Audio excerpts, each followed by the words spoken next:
নমস্কাৰ লৈ আহিছো এই মুহূৰ্তৰ অন্য এটা খবৰ আজি কংগ্ৰেছৰ ৰাজভৱন চলো কাৰ্যসূচীৰ এজন অধিবক্তাৰ মৃত্যু হৈছে আৰু অধিবক্তা গৰাকীৰ মৃত্যুক লৈ এবাৰ বিধায়ক অখিল গগৈয়ে প্ৰতিক্ৰিয়া প্ৰকাশ কৰিছে অসমত ইয়াৰ পূৰ্বে এনেদৰে নিৰ্মম আৰু নিন্দনীয় ঘটনাই অসমৰ সৰ্ববৃহৎ বিৰোধী ৰাজনৈতিক দলটোৱে কৰা গণতান্ত্ৰিক প্ৰতিবাদত পুলিচে যি বৰ্বৰ আক্ৰমণ কৰিছে বা পুলিচে যি বৰ্বৰতা দেখুৱাইছে তাৰ বাবে আজি এজন অধিবক্তাৰ মৃত্যু হৈছে আৰু ইয়াৰ পিছতে অখিল গগৈয়ে অসম আৰক্ষীৰ ওপৰত এনেদৰে কটাক্ষ কৰা দেখিবলৈ পোৱা গৈছে আমি জনাম এই মুহূৰ্তত সবিশেষ আমি জনাইছো এই মুহূৰ্তত এটা অতিকৈ বিশেষ খবৰ অসম আৰক্ষীক কঠোৰ সমালোচনা শিৱসাগৰৰ বিধায়ক অখিল গগৈ এবাৰ অখিল গগৈয়ে অসম আৰক্ষীক কঠোৰ সমালোচনা কৰিছে ইয়াতকৈ নিৰ্মম আৰু নিন্দনীয় ঘটনা অসমত ইয়াৰ পূৰ্বে ঘটা নাই বুলি তেওঁ উল্লেখ কৰিছে এক যেহেতু আজি গুৰুতৰ ঘটনা সংঘটিত হৈছে ৰাজ্যৰ সৰ্ববৃহৎ বিৰোধী ৰাজনৈতিক দলটোৱে কৰা এক গণতান্ত্ৰিক প্ৰতিবাদত অধিবক্তা গৰাকীৰ মৃত্যু হৈছে গণতান্ত্ৰিক প্ৰতিবাদত পুলিচৰ অত্যাচাৰৰ সন্মুখীন হৈছে আন্দোলনকাৰীসকল কিয়নো পুলিচে লাঠি চালনা কৰিছিলে কন্দুৱা গেছ নিক্ষেপ কৰিছিলে মুখ্যমন্ত্ৰীয়ে ৰাজহুৱাকৈ ক্ষমা খুজক আৰু পুলিচৰ ওপৰত ব্যৱস্থা লওক বুলি এবাৰ অখিল গগৈয়ে বিজেপি চৰকাৰৰ বিৰুদ্ধে খৰগ হোৱা দেখিবলৈ পোৱা গৈছে আমি জনাইছো এটা অতিকৈ গুৰুত্বপূৰ্ণ খবৰ কিয়নো আজি কংগ্ৰেছ অৰ্থাৎ বিৰোধী দলে ৰাজভৱন চলো কাৰ্যসূচীৰে তেওঁলোকৰ প্ৰতিবাদ সাব্যস্ত কৰিছিলে আৰু এই প্ৰতিবাদ সাব্যস্ত কৰাৰ পিছতে আৰক্ষীয়ে তেওঁলোকৰ ওপৰত লাঠি চালনা কৰিছিলে আৰু কন্দুৱা গেছ নিক্ষেপ কৰিছিলে কন্দুৱা গেছ নিক্ষেপ কৰাৰ বাবে প্ৰতিবাদকাৰীসকলৰ মাজত এক উত্তেজনাময় পৰিস্থিতিৰ সৃষ্টি হৈছিল আজিৰ দিনটোত ৰাজ্যৰ সৰ্ববৃহৎ বিৰোধী ৰাজনৈতিক দলটোৱে কৰা এক গণতান্ত্ৰিক প্ৰতিবাদ আৰু এই গণতান্ত্ৰিক প্ৰতিবাদত আৰক্ষী আৰু প্ৰতিবাদকাৰীসকলৰ মাজত সৃষ্টি হৈছিল হতাহতিৰ আৰু ইয়াৰ পিছতে এক উত্তেজনাময় পৰিৱেশৰ সৃষ্টি হৈছে কিয়নো প্ৰতিবাদকাৰীসকলক আৰক্ষী তৰফৰ পৰা 5 মিনিটৰ ভিতৰত ৰাজভৱন চলো কাৰ্যসূচী পৰিহাৰ কৰি তেওঁলোকক সেই ঠাই ত্যাগ কৰিবলৈ দিয়া হৈছিল আৰু আৰক্ষীৰ সেই যি নিৰ্দেশনা সেই নিৰ্দেশনা নামানি আৰক্ষীৰ বেৰিকেড ভাঙি প্ৰতিবাদকাৰীসকলে যি প্ৰতিবাদ সাব্যস্ত কৰিছিলে তেওঁলোকৰ তৰফৰ পৰা যি প্ৰতিবাদ জনোৱা হৈছিল এপিচিচিৰ সভাপতি ভূপেন বৰা ৰিপুন বৰাকে আদি কৰি কেইবাগৰাকীও কংগ্ৰেছৰ জ্যেষ্ঠ শীৰ্ষ নেতা আজিৰ প্ৰতিবাদ কাৰ্যসূচীত উপস্থিত আছিল আৰু তাৰ মাজতে উপস্থিত আছিল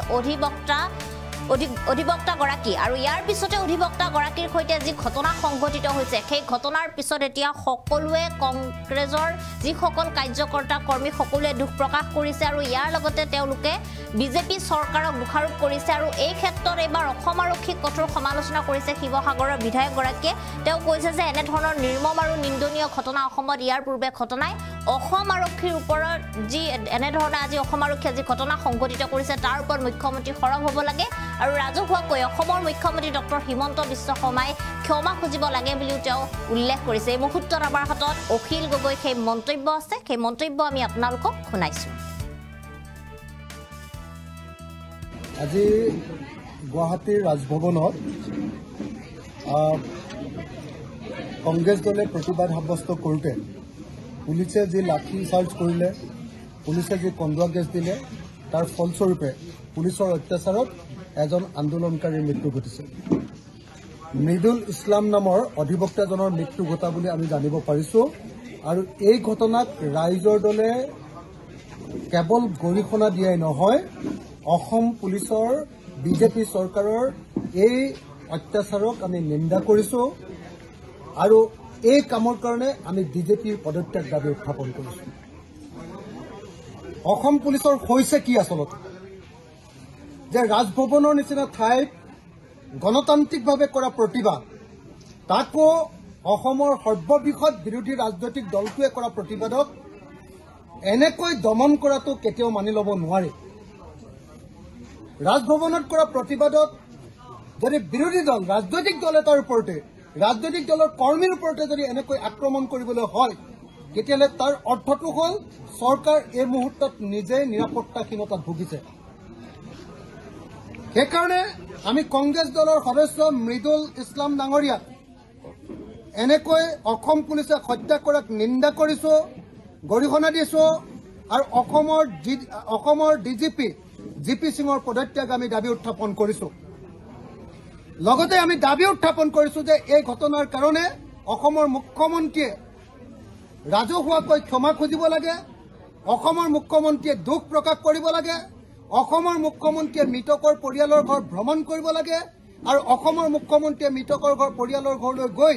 মৃতকৰ পৰিয়াল ঘৰক অন্ততঃ পক্ষে 1 কোটি টকাৰ ক্ষতিপূৰণ ঘোষণা কৰিব লাগে। অসম পুলিচৰ এই নিৰ্যাতন নজিৰবিহীন। আজিলৈকে কেতিয়াও আমি শুনা নাছিলো যে কোনোবা বিৰোধী দলৰ এজন মানুহক কোনোবা আটাইতকৈ সৰ্ববৃহৎ বিৰোধী ৰাজনৈতিক দলটোৱে কৰা প্ৰতিবাদৰ ওপৰত এনেকৈ অসম পুলিচে নিৰ্যাতন চলায়, এনেকৈ অসম পুলিচে মাৰপিট কৰে, এনেকৈ অসম পুলিচে লাঠিচাৰ্জ কৰে, এনেকৈ অসম পুলিচে কন্দুৱা গেছ দিয়ে আৰু এনেকৈ অত্যাচাৰ কৰি মানুহক হত্যা কৰে। এনেকুৱা ঘটনাক নজিৰবিহীন। আমি এই ঘটনাক মই আকৌ কৈছো, কেৱল নিন্দা কৰাই নহয়, ইয়াক এটা অত্যন্ত গৰিহণাযোগ্য কাম হিচাপে আমি ঘোষণা কৰিছো আৰু ডিজিপিৰ পদত্যাগ দাবী কৰিছো। ডিজিপিক ওপৰত শাস্তিমূলক ব্যৱস্থা গ্ৰহণৰ দাবী উত্থাপন কৰিছো আৰু অসমৰ মুখ্যমন্ত্ৰীক ক্ষমা খুজিবৰ কাৰণে, ৰাজহুৱাকৈ ক্ষমা খুজিবৰ কাৰণে আৰু মৃতকৰ পৰিয়ালৰ ঘৰলৈ গৈ 1 কোটি টকা ক্ষতিপূৰণ সহকাৰে ৰাইজৰ সন্মুখত আঁঠুলৈ সেৱা কৰিবৰ কাৰণে মই অসমৰ মুখ্যমন্ত্ৰীক আহ্বান জনাইছো।